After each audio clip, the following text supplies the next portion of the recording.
वो पाकिस्तानी है। आपके पास इस वक्त हमारे साथ राजकुमार शर्मा जी, विराट कोहली के बचपन के कोच, इस वक्त हमारे साथ फोन लाइन पर जुड़ चुके हैं। सर स्वागत के साथ, एक बहुत महत्वपूर्ण सवाल हमारे जहन में जब आता है कि बांग्लादेश और भारत की स्थिति इस वक्त हम देख रहे हैं पॉलिटिकल नजरिए से, लेकिन दूसरी तरफ जब खेल के मैदान की बात आती है तो सर हर कोई ये कहता है कि खेल के मैदान को इसे अलग रखना चाहिए, लेकिन सर ये कैसे संभव है?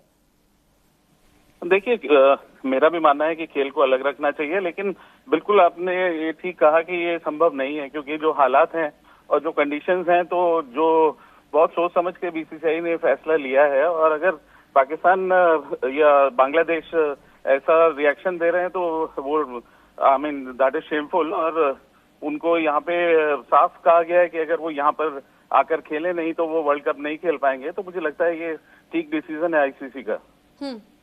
सर बीसीबी की ओर से यह भी कहा गया है कि लड़ाई अभी आगे जारी रहेगी, क्योंकि हम जब वोटिंग के लिए हम वहां पर मौजूद थे तो जानबूझ करके बीसीसीआई की आवाज को हर किसी ने सुना और उनके फेवर में वोटिंग की गई, क्योंकि हर किसी को पता है कि बीसीसीआई कितना मजबूत है। इस वजह से वोट उनके फेवर में गया है और ये कहा गया है कि हम आगे इस लड़ाई को जारी रखेंगे। तो आगे अब बांग्लादेश के पास क्या कोई ऑप्शन और बचता है इसके अलावा? नहीं, कोई ऑप्शन नहीं है। बांग्लादेश को आईसीसी के सभी मेंबर्स ने जब उनको दरकिनार कर दिया है, 14-2 से वो वोटिंग हुआ है वहां पर, और पाकिस्तान को ये परेशानी शुरू से रही है कि भारत स्ट्रांग है, तो ये हमारा एक स्ट्रांग पॉइंट है कि हम स्ट्रांग है आईसीसी में। तो इसमें अगर पाकिस्तान वीक है तो we are not responsible for it, rather we are happy about it कि हम स्ट्रांग है। और जब 14 लोग हमारे साथ हैं और एक सिर्फ पाकिस्तान बांग्लादेश के साथ जा रहा है, तो कहीं ना कहीं ये फैसला बिल्कुल साफ का कि बांग्लादेश गलत है यहाँ पर। ठीक है सर, क्या आप इस बात से पूरी तरीके से अग्री करते हैं जो आईसीसी का अब तक का स्टैंड रहा है? बिल्कुल ठीक स्टैंड है आईसीसी का कि आप या तो इंडिया में आकर खेलिए। अगर किस बात के लिए, सिर्फ एक प्लेयर के लिए आप वो इंडिया को वो कर रहे हैं कि हम आकर नहीं खेलेंगे, तो ऐसा तो नहीं होना चाहिए। और जब आईसीसी ने कहा है कि आप आकर खेलिए, तो आप यहाँ पर आकर खेलिए और हमेशा से आप खेलते रहे। ऐसा एकदम से क्या हो गया कि आप नहीं मान रहे? और जबकि आईसीसी ने आपको पूरी तरह से बोल दिया है कि अगर आप नहीं खेलेंगे तो आप वर्ल्ड कप से बाहर हो जाएंगे। तो now the ball is in their court. वो खेलना चाहते हैं, भारत आकर खेलें, और अगर नहीं खेलना चाहते तो आप। ठीक है राजकुमार सर, आउटपुट एडिटर हमारे रोहित पुनेठा जी हमारे साथ इस वक्त जुड़े हुए। रोहित साहब, अगर आपका भी कोई सवाल है, आप कोई सवाल पूछना चाहें? बिल्कुल, देखिए राजकुमार सर, यही सवाल जैसे बांग्लादेश उठा रहा है, पाकिस्तान उठा रहा है कि बीसीसीआई बड़ा स्ट्रांग है और इस वजह से ये जो वोटिंग है वो बीसीसीआई के फेवर में चली गई। लेकिन इस चीज़ को समझना पड़ेगा ना बांग्लादेश को भी और पाकिस्तान को भी, जो पर्दे से पीछे है, कि भाई वी हैव अर्नड इट। पहले क्रिकेट को अंग्रेजों का खेल माना जाता था, और 1983 के वर्ल्ड कप की जो पिक्चर बनी थी उसको मैंने देखा था कि बहुत लिमिटेड पाउंड्स मिलते थे खर्च करने के लिए, जिसको बड़ा सोच समझकर खर्च करना पड़ता था। लेकिन उसके बाद धीरे धीरे कैसे इन सब टीमों को पीछे छोड़ते हुए क्रिकेट को, जिसको इंग्लिश गेम कहा जाता था, अंग्रेजों का गेम, आज उसको भारत ने बहुत स्ट्रांगली होल्ड किया हुआ, और सबसे ज्यादा से अगर क्रिकेट में है तो बीसीसीआई का है। But we have earned it, ये समझना होगा। बिल्कुल रोहित, आपने बिल्कुल ठीक कहा है कि भारत ने अर्न किया है, and we are proud of it कि हम सबसे स्ट्रांग कंट्री हैं आईसीसी में।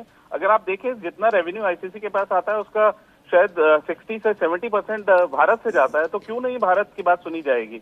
या भारत का जब इतना कंट्रीब्यूशन है आईसीसी में, तो पाकिस्तान और बांग्लादेश को समझना चाहिए कि वो ये कह रहे हैं वो स्ट्रांग है, तो हमें तो प्राउड है उस चीज का कि हम स्ट्रांग हैं, and they have to listen to us. और ये हमने अर्न किया है अपनी मेहनत से, अपने कॉन्टैक्ट से, अपने मैनेजमेंट से। बीसीसीआई की मैनेजमेंट ने शानदार काम किया है, और जो टेलीविजन राइट्स आए और जिस तरह पैसा आया, तो वो एक क्रेडिटेबल अचीवमेंट है बीसीसीआई का। बिल्कुल, मैं कहूँगा राजकुमार जी, बिल्कुल ठीक फैसला है। इसको कुछ अच्छी तरीके से डील कर सकता था बांग्लादेश, लेकिन वो शायद पाकिस्तान उसके पीछे रहा और एक ठसक में बांग्लादेश चला गया। इसको शायद बेहतर तरीके से डील किया जा सकता था, क्योंकि बांग्लादेश को ये भी देखना था कि आप एक खिलाड़ी की बात तो कर रहे हैं, लेकिन आपको अपने बोर्ड को भी देखना है। बहुत वीक है अभी बांग्लादेश का क्रिकेट बोर्ड, चाहे मैं इकोनॉमिकली कहूँ या और भी कंडीशंस में कहूँ। कम से कम आप एक खिलाड़ी को आपने देखा, लेकिन आपने बाकी के 20, 22, 25 खिलाड़ी जो हैं उनकी तरफ ध्यान नहीं दिया। ये बहुत फुलिश फैसला मैं इसको कहूंगा।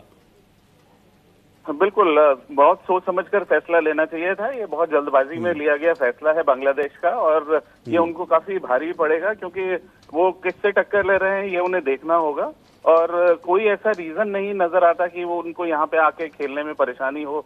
एक प्लेयर के लिए अगर आप पूरा अपने कंट्री को अलग कर रहे हैं वर्ल्ड कप से, तो ये आप अपने पब्लिक के साथ भी नाजायज कर रहे हैं। जो पब्लिक वर्ल्ड कप देखना चाहती है, आपके प्लेयर्स को देखना चाहती है, ये उन दर्शकों के साथ भी नाजायज हुआ है। और मेरा मानना है कि शायद दोबारा बांग्लादेश इस बात पे सोचेगा, गौर करेगा उनका बोर्ड की शायद वो भारत की बात माने। मैं एक आखिरी सवाल आपसे करना चाहूंगा सर, क्या अभी भी कोई चांस है, क्योंकि एक दिन का वक्त पूरा दिया गया था बांग्लादेश को कि भाई आप सोच लीजिए, समझ लीजिए, ये फला वोटिंग है, 14-2 से आप पीछे हो गए हैं यहाँ पर, आपको फिर भी हम एक दिन का टाइम, यानी कि एनफ टाइम उनको दिया गया था ताकि सोच विचार के फैसला लें कि भाई T20 कोई छोटा मोटा टूर्नामेंट नहीं है, एक वर्ल्ड कप आप खेलने जा रहे हैं, तो इसलिए आपको एक मौका दिया गया था, लेकिन वो मौका गंवा दिया बांग्लादेश ने। आगे कोई चांस आपको दिख रहा है किसी भी तरीके का? देखिए, मुझे लगता है कि आईसीसी ने बहुत समय दिया बांग्लादेश को, और ये अंतिम समय था उनके पास। लास्ट टाइम दिया गया था कि अभी एक दिन है आपके पास, आप डिसाइड कर लीजिए। तो ये बहुत मुझे लगता है कि उन्होंने सारा कुछ सोच समझ के अपनी तरफ से डिसीजन लिया होगा, लेकिन मेरा मानना है उन्हें कहीं बाद में पछताना ना पड़े इस डिसीजन पर। बिल्कुल, यही इस वक्त लग भी रहा है कि ऐसा ही कुछ होगा। Thank you very much sir. Surabhi, over to you. ठीक है, तो राजकुमार शर्मा जी हमारे साथ जुड़े, विराट कोहली के बचपन के कोच और साथ ही आउटपुट एडिटर हमारे साथ